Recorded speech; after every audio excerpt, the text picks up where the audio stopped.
សូមស្វាគមន៍មកការទស្សនាវីដេអូរបស់ក្រុមហ៊ុន Elegante ក្រុមហ៊ុន Elegante ចាប់បើកដំណើរការនៅជារៀងរាល់ថ្ងៃច័ន្ទដល់ថ្ងៃសៅរ៍វេលាម៉ោង 8 ព្រឹករហូតដល់ម៉ោង 5:30 នាទីល្ងាចនិងជារៀងរាល់ថ្ងៃអាទិត្យវេលាម៉ោង 9 ព្រឹករហូតដល់ម៉ោង 5 ល្ងាចស្របពេលការបើកដំណើរការជាធម្មតារបស់ Showroom Elegante យើងខ្ញុំក៏បានគិតគូរដល់ការការពារសុខភាពទៅដល់បុគ្គលិកទាំងអស់ជាពិសេសសម្រាប់អតិថិជនគ្រប់រូបដែលបានអញ្ជើញមកទស្សនាពីប៉ាន់គំរូដោយផ្ទាល់នៅ Showroom របស់ក្រុមហ៊ុនយើងខ្ញុំដោយក្រុមហ៊ុន Elegante បានរៀបចំការសម្អាតសម្រាប់មេរោគទៅលើក្រណាត់វាំងនននិងប៉ាន់គំរូដោយក្រុមហ៊ុនជំនាញសម្អាតមកពីក្រុមហ៊ុន Laundry Home Cambodia ដូចអ្វីដែលលោកអ្នកកំពុងទស្សនាពីការសម្អាតនៅក្នុងវីដេអូនេះគឺការបូមធូលីដីចេញពីក្រណាត់វាំងននដែលបានដាក់តាំងនៅក្នុង Showroom របស់ក្រុមហ៊ុនយើងខ្ញុំទាំងអស់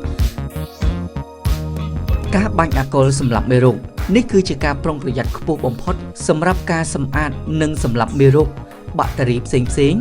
និងការកម្ចាត់មេរោគនៅលើពុម្ពកាតាឡុកដែលបានធានានូវការការពារជូនទៅដល់អតិថិជនរាល់ពេលដែលអតិថិជនទាំងអស់បានមកកាន់ផ្ទាល់និងបើកពុម្ពកាតាឡុកនៅក្នុង Showroom របស់យើងខ្ញុំជាពិសេសគឺការសម្អាតនៅក្នុងការិយាល័យធ្វើការរបស់បុគ្គលិកទៀតផងដែលបុគ្គលិកទាំងអស់បានត្រៀមខ្លួនការការពារសុខភាពនិងជួបជាមួយនឹងអតិថិជនគ្រប់ពេលគ្រប់ទីកន្លែងទាំងអស់នេះគឺដើម្បីធានាបានជូននូវសុវត្ថិភាពសុខភាពដល់អតិថិជននិងការប្រុងប្រយ័ត្នខ្ពស់របស់ក្រុមហ៊ុនដែលជាការចូលរួមបន្តការការពារទាំងអស់គ្នាដើម្បីប្រយុទ្ធប្រឆាំងនឹងជំងឺផ្សេងៗ